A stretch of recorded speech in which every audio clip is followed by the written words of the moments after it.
My Allis Chalmers C tractor is all complete. So this is the last of the videos I'll make for this tractor. It came out about as good as I expected. It's not perfect, but it's good for just playing around the yard and just looking at it in the garage. I don't plan on really taking it to any tractor shows or taking it anywhere. So for just enjoying it around the house here, it'll be just fine. So some of the things that I did on this tractor was obviously the mechanical restoration and the paint, but I also had to replace a lot of parts, a lot more than I was expecting. Like both rear fenders, all new rims, and all the internals to the engine too, of course. The battery box is new, and all the rest of the sheet metal and the gas tank and the grill are all the original factory pieces. The generator was rebuilt, new manifold, new clutch. Everything throughout this tractor has been restored. There's a couple things wrong with it, like there's still a little bit of play in the front end. In third gear, it tends to wobble a little bit, and I think that's because of the play in the linkage. I know the steering box I cleaned up as much as I could, so there's a little bit of play in that, but most of it I think can be attributed to the bushings in that arm are just worn out. Anyways, it's all complete. The sheet metal came out okay. It was in pretty rough shape, so we had to finesse it back to being as straight as possible. I took a little bit of artistic liberties here. There's supposed to be a separate hole for the oil filter and the muffler, but the original hood was so far gone that by the time I would try to weld a new piece of webbing in there and make this nice, it was going to be more work than it was worth. So I just cut one big hole, and if you didn't know to look for that, I think most people wouldn't even notice it. So that's one thing that is a little bit different on this tractor. So it's 12 volts, and I'll go ahead and start it now and see if we can't get it to run. The steering wheel is totally original, untouched from when I got it.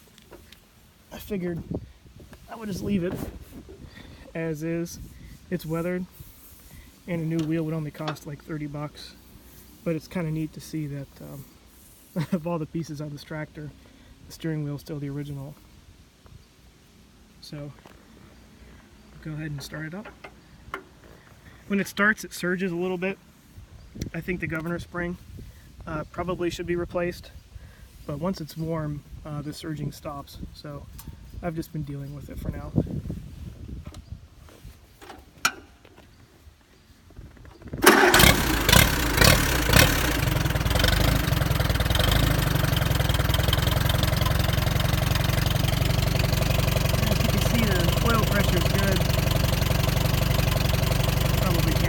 Shadow.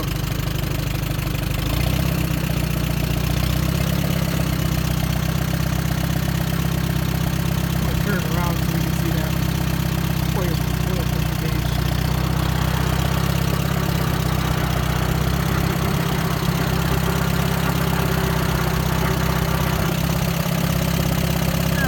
You can see it or not. The oil pressure gauge is right below, and that's a pretty low idle. It'll idle really low. That is so low. It's probably lower than it's supposed to be, but even then, the oil pressure stays up at a normal range. So I'll put it in second gear here.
there's that low idle.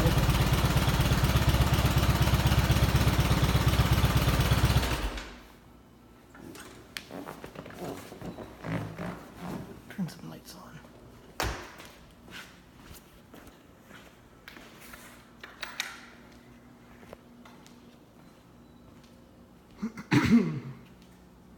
So now that it's done, a couple things I would have done differently. I probably would have prepped some of the body work a little bit better than I did. You can see the hood came up pretty straight because I was able to strip it and sandblast it, so all the paint came off easily. Same with the grill. See, there's not much junk. It's pretty straight. Same with the fuel tank, except for the fuel filter, or excuse me, the fuel cap. But like the toolbox, I didn't do as good of a job prepping it. Same with the battery box, but also the steering tube. And the difference you could see, I can't get that in there. Like there's little tiny spots where some of the original paint, I sanded it pretty good. Here's a good one to tell you. Like that little flake is original paint that I just painted over. So like from here, you would never notice the difference. But when you get up close to it and you really inspect it, I guess you could see a difference between the fuel tank and the steering tube. But this isn't a Corvette, it's an Allis Chalmers C. So for all my purposes, it came out just right. There is still a little bit of a leak right there, which is where the bearing shims were installed. I think I just didn't get them clean enough. So after I run it for a while, I get like 2 or 3 drips. But then after like overnight, it stops. So a little bit frustrating. When I got the tractor, it was in terrible shape, but it didn't leak a drop. So now it's in good shape, but that leaks a little bit. Besides that, the engine doesn't leak, and there's no fuel leaks or oil leaks or coolant leaks, so I'll take it. Anyways, so that's the Allis Chalmers C that I restored. If you have any questions about it, don't hesitate to ask. And if there's something I could help you out with, I'd be happy to do so. So, thanks again.